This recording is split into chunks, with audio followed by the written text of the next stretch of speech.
कोषाध्यक्ष हूँ महाराष्ट्र प्रदेश। और भारतीय जनता पार्टी उत्तर भारतीय मोर्चा ने इस पूरे कार्यक्रम को पूरा समर्थन दिया है, कंप्लीट सपोर्ट इस कार्यक्रम को दिया है।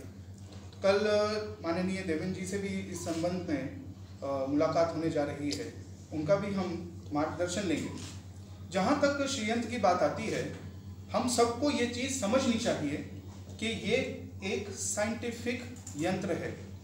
जब हम ज्ञान की बात करते हैं तो ज्ञान अधूरा है विज्ञान के बिना। तो ज्ञान और विज्ञान का ये अनोखा मेल है। एक यंत्र होता है, उस यंत्र को कहते हैं टोनोस्कोप। टोनोस्कोप साउंड की वाइब्रेशन को कैच करने का एक यंत्र होता है। जब हम टोनोस्कोप पर सैंड के या नमक के पार्टिकल्स डालते हैं और अलग अलग गीगाहर्ट्ज में उस पर फ्रीक्वेंसी छोड़ी जाती है, तो उसमें अलग अलग डायग्राम्स, मोनोग्राम, वो सब चीज़ें बनती हैं। मगर जब टोनोस्कोप पर ओम बोला जाता है, ओम जब टोनोस्कोप पर बोला जाता है, तो उसमें जो आकृति बनती है वो श्री यंत्र की बनती है। और ये वैज्ञानिकों ने, पूरे विश्व के वैज्ञानिकों ने इसको सिद्ध किया, साबित किया, स्टडी किया, रिसर्च किया।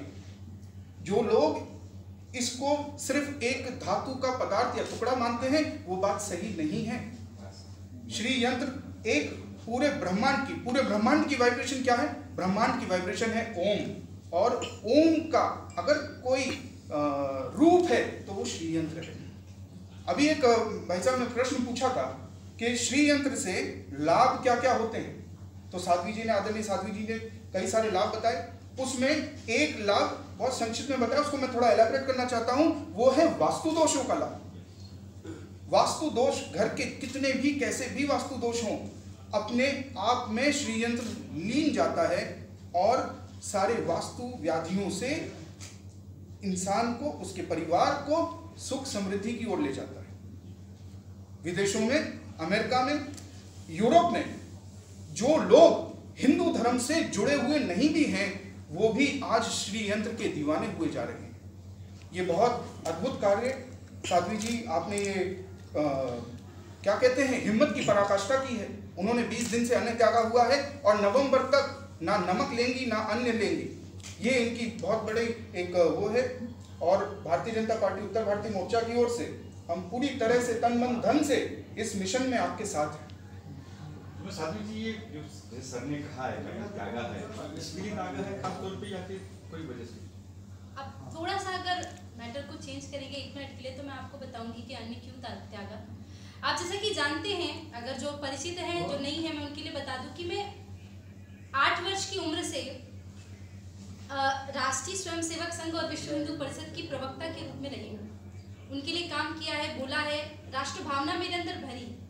तब से मेरे अंदर एक बात जरूर थी कि इस राष्ट्र का जो वैभव है वो विश्व गुरु के पद पे प्रतिष्ठित हो, प्रभु श्री राम जी का मंदिर बने, गौवंश हत्या बंद हो, आतताई हमले बंद हो।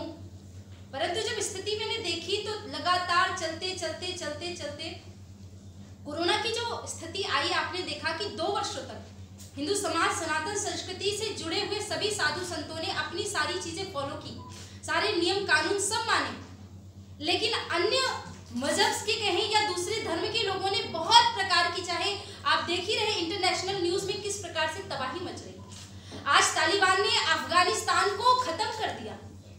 और जब ये श्रीयंत्रों के लिए मैंने संतों से, साधुओं से चर्चा की, आपके महाराष्ट्र में ही पालघर में 2 साधु संतों की हत्या हो गई। हर प्रकार से भारत देश में क्लेश कलह फैल रहा है। तो ना केवल श्रीयंत्र के लिए बल्कि भारत के कल्याण के लिए और हिंदुओं को जागृत करने के लिए भी मैंने अन्न को त्यागा हुआ है।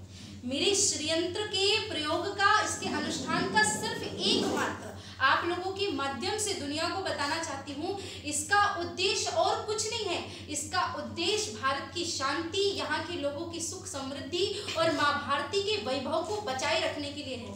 आप सभी जानते हैं कि भारत जिस प्रकार से आत्म वैभव को लेकर के चलता है पूरी दुनिया में, वैसा दुनिया में एक भी कोई ऐसा देश नहीं जहाँ पे विश्व का कल्याण हो बोला जाता है। यहाँ पे स्वार्थ की भावना नहीं रखी जाती और उसी परहित की भावना से मैंने इस अन्न को त्याग रखा है। हमने देखा है कई बार कि हमारे जो देश के लोग हैं